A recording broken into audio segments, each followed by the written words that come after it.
Moral Revolution community, welcome back to our podcast. I'm so glad you joined us today. Let's talk about it. Hey, let's talk about it, listeners. Cole and Kate here. We are very excited for our special guest today. This has been a long-awaited conversation that we've been excited to have and to bring to you. So welcome, Chris McKenna from Protect Young Eyes. I am so excited. Hey, I'm just ecstatic to be with you from the other side of the country here. It's awesome. It's funny because we were just talking before we started recording how close we lived growing up. I know. And we had to move across the country to connect with each other. But I know. We're going to have to solve that, Cole. We will connect here in Michigan sooner or later. That's right. And as soon as he said Cole, anybody that knows could hear the Michigan in his voice. Oh yeah, it sounds like a Michigander. That's right. Cole. I love it. It makes me feel at home. It's almost Christmas time when we're recording this. Maybe not when you're listening to it, but we're recording it. It's the holidays, and I just got to hear some Michigan accent. This is great. I feel full already, Chris, just so you know. Love it.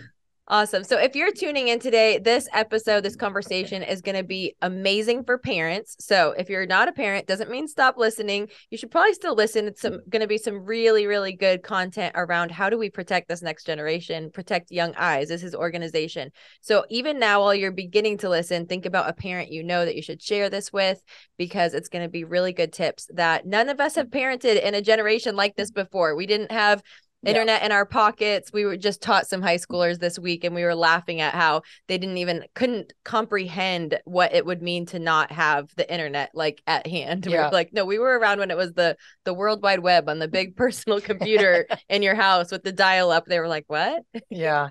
It's crazy. And so, we're parents. Obviously, we also lead Moral Revolution, but I think what prompts a lot of our personal passion for this topic is the fact that we have a 12, a 10, an 8, and a 6-year-old who the stuff that they have accidentally seen, that friends at school have tried to show them, and the efforts that we've had to go to guard and to protect.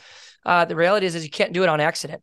And so love for you, just Chris, before we even get into some of the deep questions, just share with us what prompted, what birthed Protect Young Eyes, powerful nonprofit that you create and that you've led.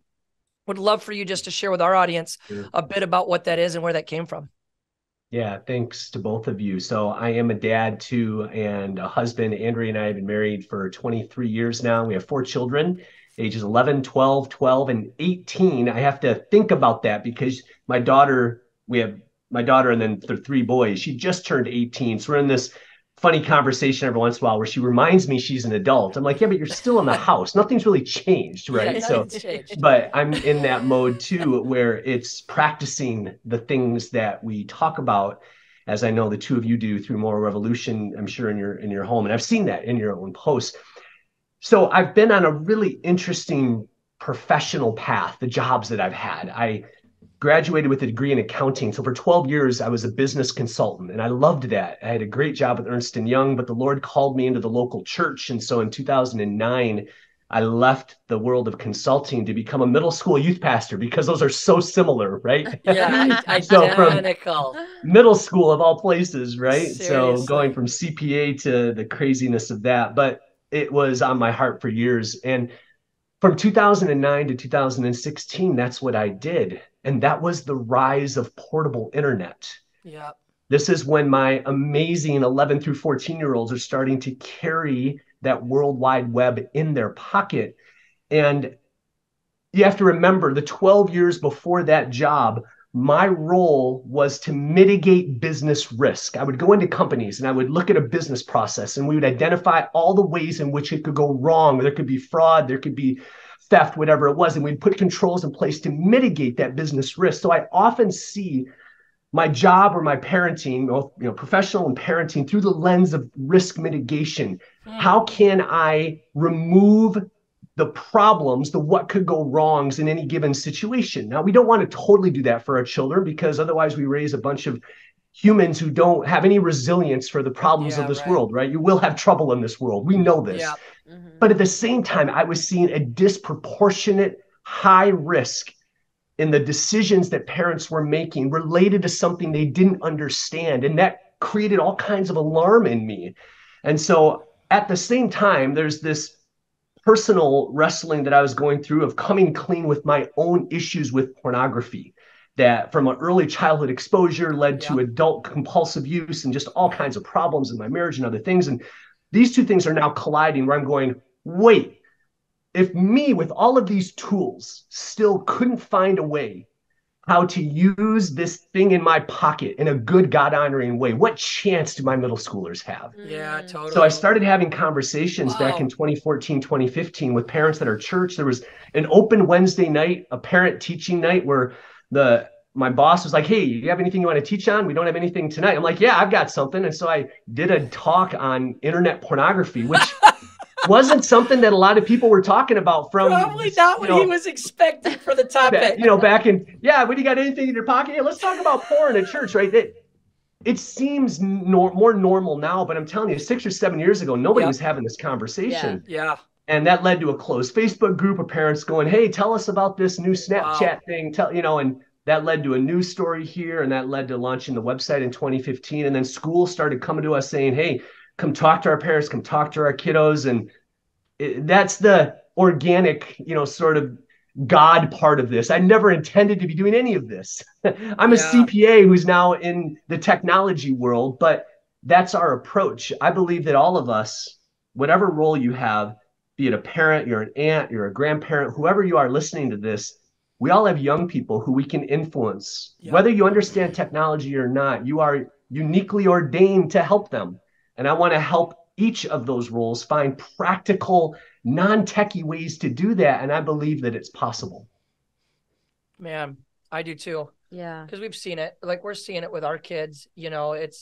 And with parents too, it's almost like you have to remind yourself, like, you're going to get a couple wins and they're going to be peppered with a couple losses, and don't define it by the losses, and I think we have to remind ourselves of that. But I feel like it is winnable. Yeah. I think that what you're saying is right on. And I think a lot of parents need to hear that, even if we pause for a second, like, Mom, Dad, this is winnable. Mm-hmm. It's not a lost cause. You need to keep your hope up, because we can absolutely win this and do this well. Let's just jump into that. How do we do this well? What would you say, Chris, from your experience? My personal belief is that it's my job as the parent to protect and to guard my children. Now, that might mean my job right now is to find tools to educate myself. Mm-hmm. When it comes to the media apps and things like that, what would you say is the hardest thing? Like, what's making it hardest on parents right now to engage in this, to know what to do, that type of stuff? Like, what's the biggest challenge facing parents as it pertains to what's on these phones? I think it has to do with how we started off this conversation. When you think about the way in which the three of us think about the internet, we think about our life, and then we think about the internet as something like we go do and get online, like it's a separate activity. Our young people today don't see it that way. You've heard that from the young people that you've talked to. They don't even know what that means. To them, it's I'm on life. Like I'm on. When I wake up to when I go to bed, it's like the internet is just a part of breathing. They don't see it as two separate things. And I think that's the challenge for parents is just as soon as we have a digital doorway controlled, it's the Wi-Fi in our house, or it's parental controls like Covenant Eyes or Bark or whatever it is. Like, we've identified this door, and this door. I guarantee there's 5 you never even imagined. Yeah. And the prevalence of ways in which young people have access to all of the digital spaces, it is uncontrollable in that way. I don't say that in a spirit of hopelessness. I say that in a spirit of reality. Let us, oftentimes as Christian parents who believe that our kids can do no wrong, let us embrace the reality that there are digital doorways that we don't know about. And even if we did, we couldn't control them. Yeah. Therefore, there isn't a technical solution on earth that can solve all of those things. Now, I think some of the root cause of that has to do with a complete inability of our legislature to rein in certain digital risks that have gone way out of control. We could have a whole separate conversation sometime about the balance between us making choices and laws that adequately protect vulnerable children. That's a whole nother side of me that I know you guys see. So that's a root cause of some of this. But because of that, we have to lead with relationship, because there isn't a list of technical solutions big enough that can close all of those digital doorways. Wow. Those are some of the things that I think, that we just need to embrace as realities. And those things should shape the way in which we parent our young people today. Yeah. Wow. I love that. I have so much I want to say, so I'll let you say something first. Well, I love what you're saying of digital doorways and conversations. I feel like people want the Band-Aid, right, of the covenant eyes, the bark, something that feels like I just want this part of the overwhelming feeling I have of parenting at all avenues. This is like a Band-Aid for that part of it. What are some of the questions? Because like you said, we have to lead, we have to parent them relationally in order to protect, because there's not a list long enough to protect them. What are those conversational starters? Like, I think a lot of times we were youth pastors before leading Moral Revolution as well. And as parents, we're just so naive sometimes because we weren't raised with all these digital doorways. There's new ones continually created that even, I remember parents thinking, I'm going to get on the Facebook and know what my kids are posting, or, Like, they're already done with Facebook. Yeah. Sorry. And then Instagram, then you find out there's this whole thing where it's like they have the fake Instagram account for their parents and people to see, then they have the real one, Snapchat, all the things. What are some of those leading questions or conversation starters? Or maybe you can even say, come to our website and look at this blog. Maybe we'll add it to our website too. What are those conversational starters that parents can say, okay, these are the questions I should be asking my children? Sure. Yeah. So there's two ways in which I'll answer that, Caitlin. The first is, and I'll unpack this a little bit more if you'd like me to. You've maybe seen me and others, who want to follow us on social media. I know that we're going to probably bang on social media a little bit here, but I do use it for as much glory as I can to God. We are very active on social media, so do follow us there. We have the digital trust framework, which lays out 5 attributes of families that we've studied over 1,500 presentations over the past 7 years. There are certain things that certain families do that produce a certain positive result. And those are the 5 components of the digital trust framework: copy, me, co-play, curiosity, conversation, and coaching. And we can talk about each of hold those. on. You got to say those again. Right? Slower. For the I know. Well, we'll come. So copy me, co-play, curiosity, conversation, and coaching. I love it. And we have found that those 5 things working together, and there are activities in each of those 5 things, often have the outcome. I'm all about outcomes. How do we measure it? They often have the outcome of young people who learn how to use technology in a good, positive, God-honoring way. That's the one thing that I would, say, that we have a whole 90-minute presentation that we've done hundreds of times all over the world. I even did it for the German school that's in the embassy in Tehran, Iran this past summer. Wow. to parents over there, right? We had to do it via VPN because the internet's so blocked over there. But anyway, that's one part of it. But you said some things that I think are the nuggets that parents sometimes miss that are so golden in these conversations. You said things, Caitlin, like, we were looking at Facebook, and then it's this Instagram thing, and then it's Snapchat, and then they have Finstas and these fake accounts. One of the things that we say is, tell your kids all of the things that you are afraid of. In other words, say to your kids, you know what, hon? I love you. What kind of parent would I be if I wasn't involved in some of the stuff that you're doing online? And I know that I can do this and this and this to try to control and monitor you. And through TikTok, you're going to find a video that shows you this and this and this, how to get around everything that I do. And you know what? In the world, after you're launched, because Lord willing, you launch out of this place, even though I love you, you're going to have a job. You're going to go to college. You're going to find ways in which you can do this and this and this to do things dishonestly in anything that you do. You will find ways to get to any of the things that maybe you shouldn't. Yeah. All I can say to you as a parent who loves you deeply is that I don't want you to. And yet, if you stumble into those places, know that I will always receive you back. I will always love you. There's nothing you could stumble into that would change my treatment of you. Yeah. But I just want you to know up front what my expectations are and just be real about those things. Just to call out those realities, I think are real powerful ways to build what we call bridges of digital trust between parents and children. If you can't control it, then call out the fact that you can't control it. And I think by simply putting it in the light where it can be dealt with, not only does it build a bridge between you and your kid, but I think it removes some of the fear from us. It actually helps us, maybe just as much as parents, to put it out there where it has less control over us too, if that makes sense. Wow. It's really, really good. Yeah. I'm so thankful. You just modeled it perfectly. A parent that if you're like, I don't know what to do, just go rewatch that 5 times till you're ready to say it yourself. I know. Yeah, that was, I wish you were my father. No, I love my dad, but yeah, that was really, really powerful. I think those conversation starters are really huge. It's funny, even as a pastor and a parent, I find it easier sometimes to tell another parent what to say to their kid than I even do my own kid. It's like easy for me to say, here's what your kid needs from you. And then for me, sometimes I'm like, what does he need from me? I don't know what to do. What more of a practical question along that line? First of all, just love exactly what you're saying is exactly what we teach, what we try to do with our kids, which is connect first. If we can teach them how to make good decisions, we don't have to always live in fear about the decisions that they're making. And at the same time, there's a balance there, right? Like, what would you say is the right age where you're going to let your kid have social media, let your kid have a phone? Our oldest is in 7th grade.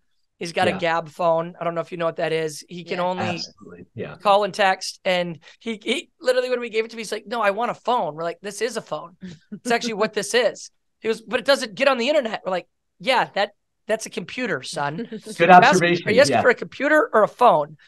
And so just love kind of your insight there. Like, is there a rule of thumb that you obviously probably maturity, but what would you say to parents when they're trying to figure out like, hey, what am I looking for to determine when my child gets access to that stuff? Good. Great stuff. I'll start off by saying 7 years into this, I've never had a parent tell me that they gave their child a phone or social media too late. So never. I love that answer. It's never happened. But I'll say that there's a lot of complexity in that decision too. There are pressures because their friends have it. There are pressures that you feel as a parent. You want to get in touch with them after practice. Maybe you even have fears about some of the news and things that happen at schools. I get all of that. And I'm very empathetic in that because, in our large following, I hear a lot of those things from the parents who reach out to us. So here are some things that I would say. I think that there are both objective and subjective things that I'm looking for if a parent asks me this question. As a numbers guy, right, a former CPA, I love it when I can quantify something. I love it when I can put a number to it. I think we all do. It's easier to parent to something like that that's concrete. I'll generally say that based on what I know about early childhood development and neurology, that there are very few adolescent brains younger than age 15 who can handle the pressures of social media. Just as a rule. If you're going to press me in a corner on a number, that's what I'll say. Because I know enough about early childhood development to say that those lowercase g godlike algorithms that we struggle with as 40-year-olds who supposedly have a more fully developed prefrontal cortex and can make executive decisions. Right? Think of our struggles and then multiply the dopamine rewards that they struggle with, which at that age are multiplied with lesser ability to say no to things. And imagine the struggle, right? So those are some of the quantified, more scientific reasons. What makes 15 what's the significance of the age 15 there? No, that's a great question. Here's why. There is some emerging science that is starting to point to transitions as points of vulnerability when it comes to the mental well-being of young people online. What do I mean by that? Meaning, there was this fascinating study out of the UK that pointed towards the transitions from early adolescence into senior high. So think of that 8th and 9th grade, junior to senior high transition, and then also the transition from graduation into college. Okay. As 2 time periods when young people are more vulnerable to the pressures and the anxieties that come from being in places where you compare yourself to others. Wow. Therefore, for me, age 15, whenever possible, gets a young person just past that high school transition where they are orienting their high school experience at the very beginning around face-to-face and interactions with real humans, as opposed to finding comfort and finding relationships simply from a screen during that transition. So if I can get them past that transition with as little technology as possible, I consider that a win just based on some of that science. So that's what drives. And what's great, praise the Lord, is, back in 2015, when people started pressing me on a number, I started using 15 at Protect Young Eyes, saying that was the age that I thought, just based on what I knew about working with middle schoolers. Yeah, right. I wanted to keep junior high as clear as possible from chaos, unnecessary chaos, because you being, youth pastors and, me living in that junior high world, we know one thing with certainty. Junior high already has enough drama.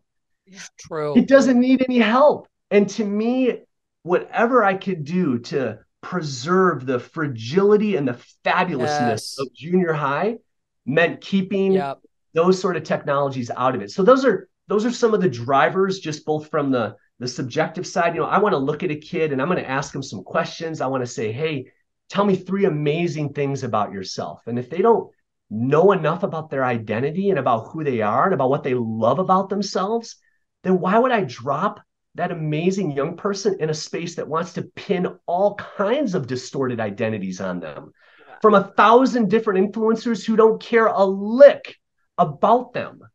That's the sort of subjective stuff, just in terms of the strength of their spirit and their identity, that I could sit down and ask a kid before I would say, yeah, you're ready for social media.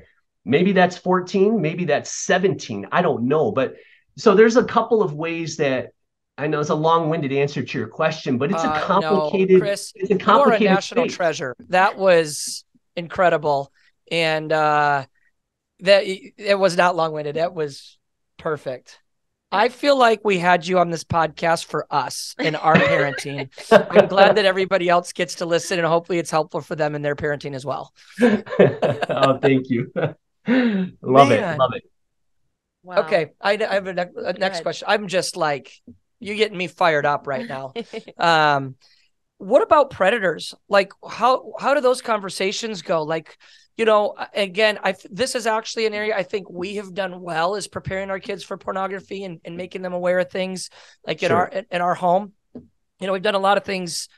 We've had a lot of swing and misses, and we've had a couple doubles. This is one of our doubles, I think, where we've done well. But I'd love to just hear from your angle. How are these conversations going now as you're starting to engage with your kids on the potential of predators, on the potential of pornography? Because even if you don't give your kid a phone till 15, all their friends have phones, and they're, hey, take a look at this, watch this. What are you encouraging as far as those conversations go? And when does that happen? And give us a conversation starter there.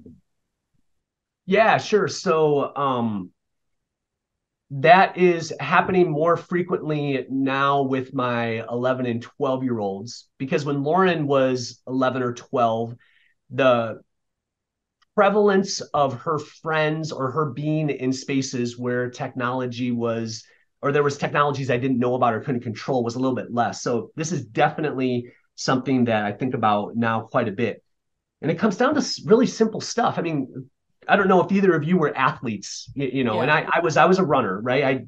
That's all my skinny legs were good for. But whatever sport it is, be it basketball, whatever, it all comes down to practice. You create muscle memory of certain things. Like, I love the picture, Michael Phelps is sort of the perfect example of this. Every single race that he did, you watched him go through the same routine where he's there on the stand and he's flapping his arms and doing his thing. You could replay every one of them and they all look exactly the same.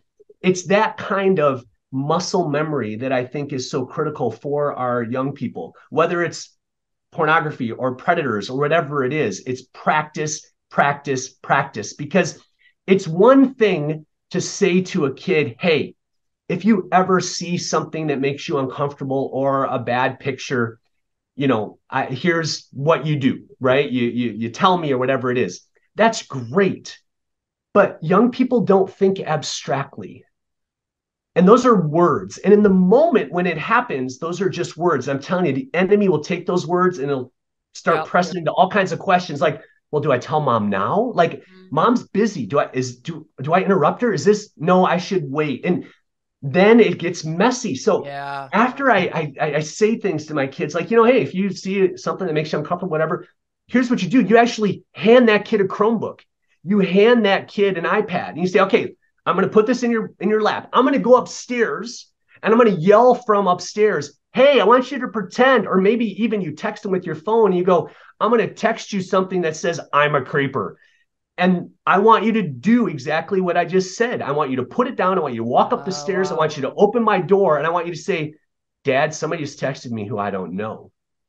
And then I want you to do it again. And I want you to say, okay, pretend I'm coming home. And while I was gone, you saw something. I'm literally going to get in the car. I'm going to drive once around the block. I'm going to pull in the driveway. I'm going to open the front door. I want you to tell me exactly what happened.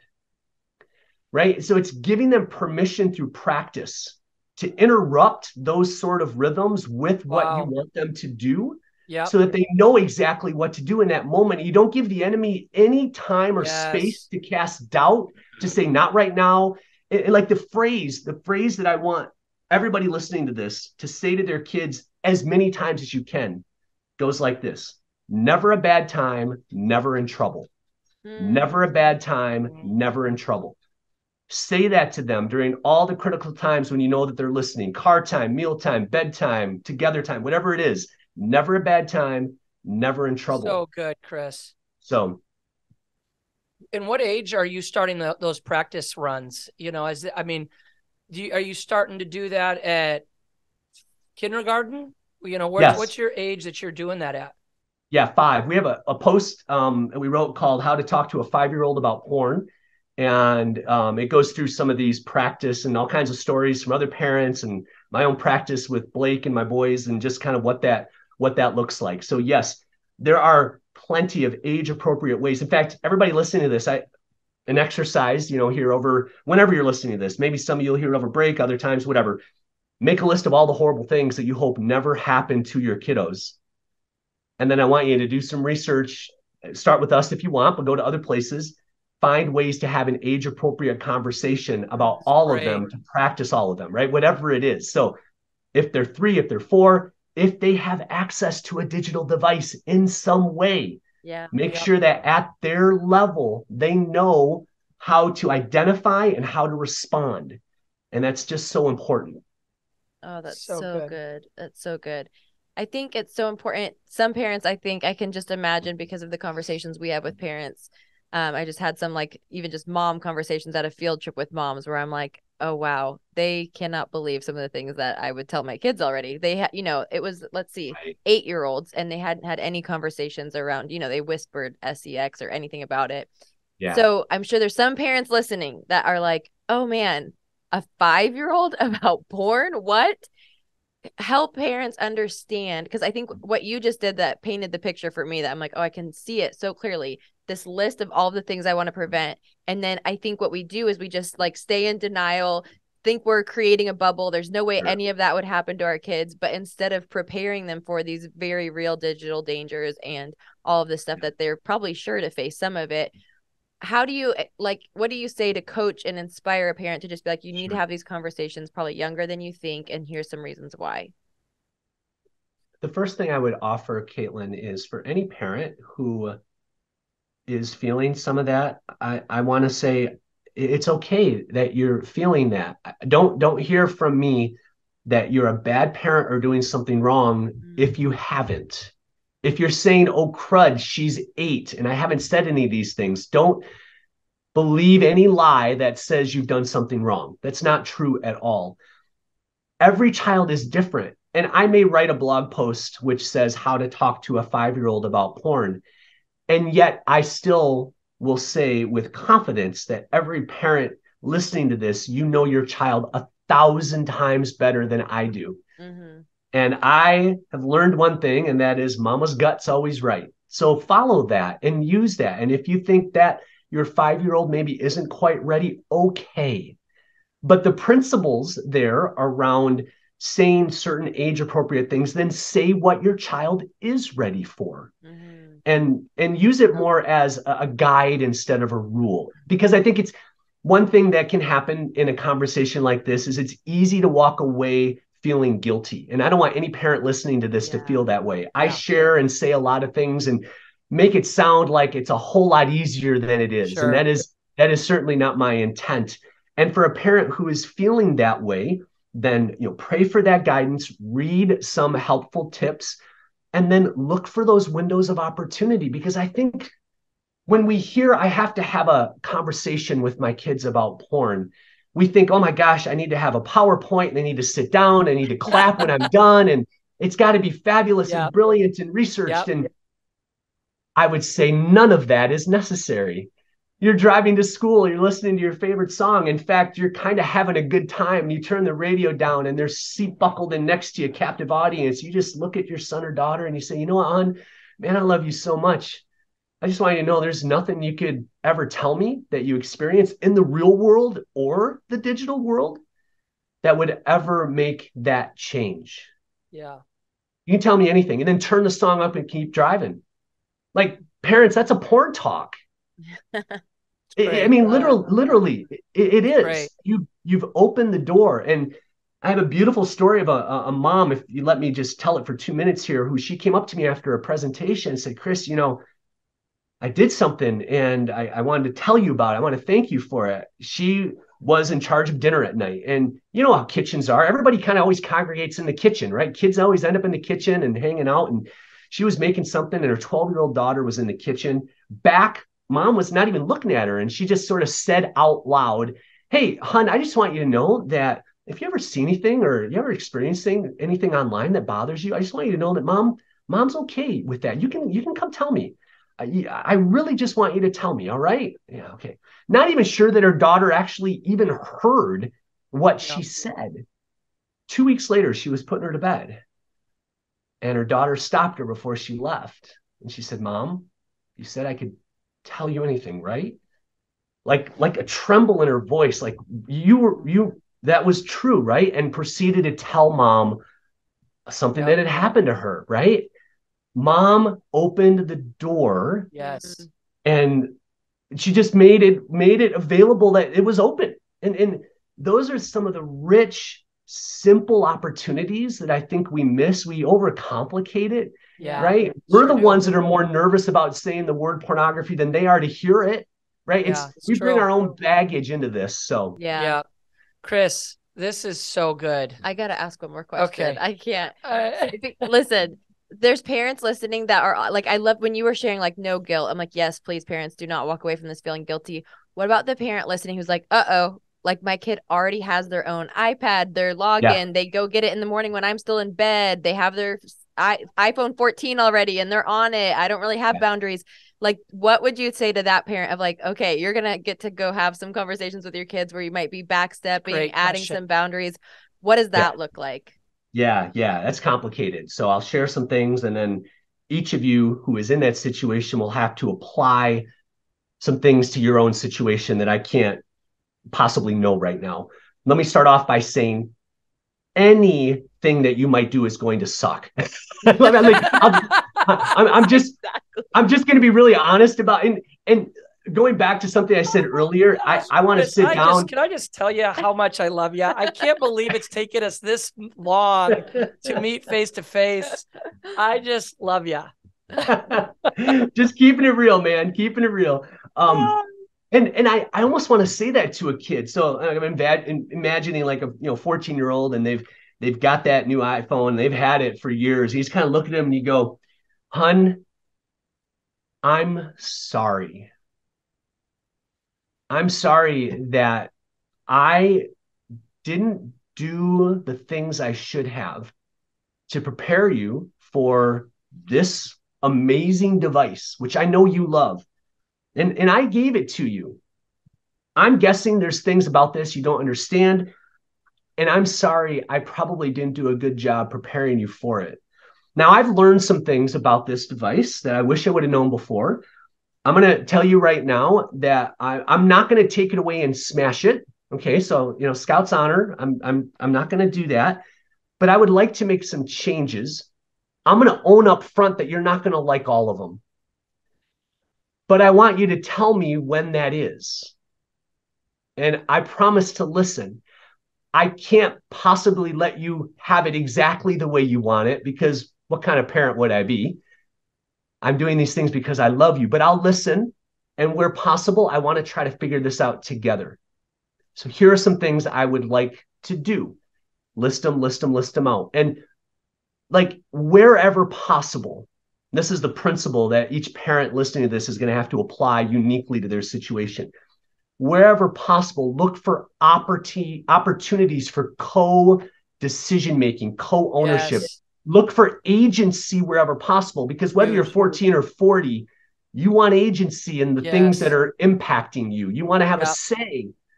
And I want to foster that early on and to encourage parents to not make this a me versus you. This is a me with you moment. I'm still the parent, but man, I'm with you because I want you to figure this out. And I want you to tell me some of the things that you like and don't like about my decisions. And I'll be really honest where we can meet partway here.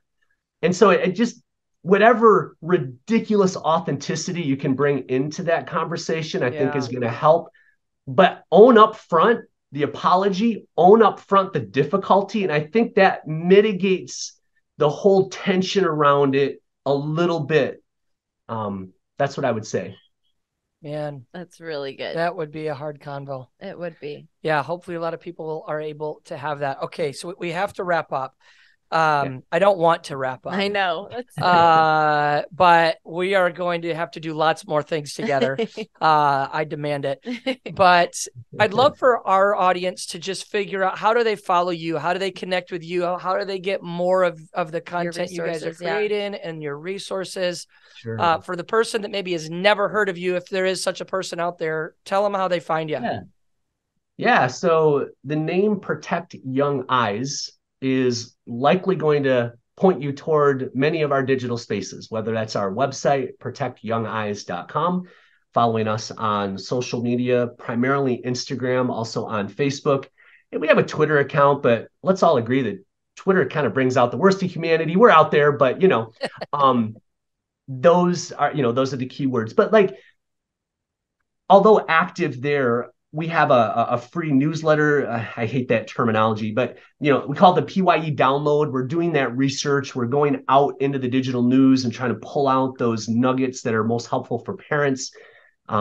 People can subscribe to that on our website, or you can simply text the word protect, upper or lowercase, doesn't matter, to the number 66866, and that will subscribe you right to the PYE download. That's a super easy way to do that. Amazing. So those are some of the ways that just kind of day to day parents can stay in touch. We now have a 6-person team that travels the country speaking at schools and churches, K through 12, all over, faith-based, non-faith-based, charter, private, whatever. We've been in all of them, and we love to bring that program. And then there's a curriculum that schools, so we kind of have a whole suite of tools from the school side to bring that in, whether it's for parents, professional development. I do leadership sessions, all-day leadership retreats for teachers and staff.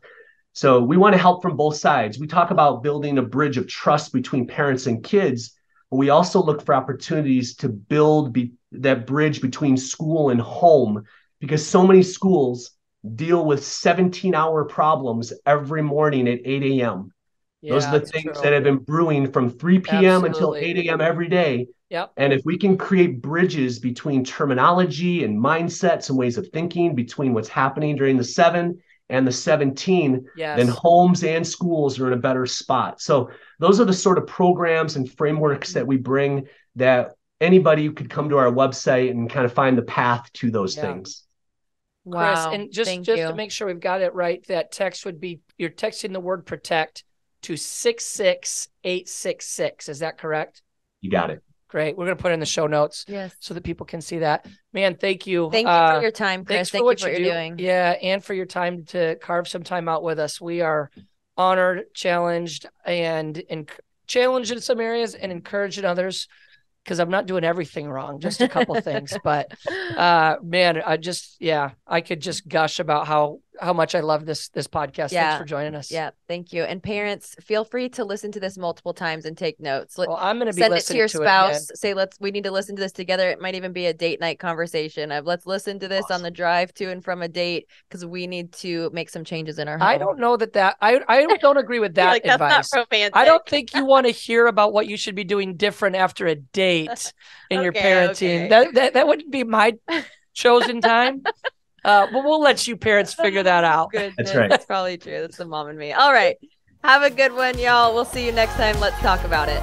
Thank you guys for listening. If you want to learn more and check out all of our awesome content, be sure to head to our website at moralrevolution.com and our socials, Instagram, Facebook, all of them. But before you leave, don't forget to like, review, subscribe, all of the things. We want you guys to come back and join us. We enjoyed having you. See you next time.